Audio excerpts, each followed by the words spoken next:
As aparências enganam, mas a energia não mente. Quando uma pessoa tem bom coração, isso se nota de longe.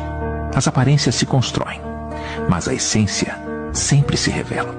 Ninguém consegue ocultar quem é de verdade e aquilo que traz consigo. A energia fala muito mais do que as palavras. Ela revela as intenções que a alma carrega.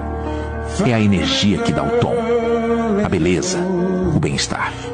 As pessoas mais bonitas sempre são aquelas que nos abraçam por dentro, que nos fazem sentir bem apenas com a sua presença, que possuem uma aura de afeto, bondade e luz. Porque uma coisa é certa: as aparências podem iludir, mas a energia sempre transmite a verdade.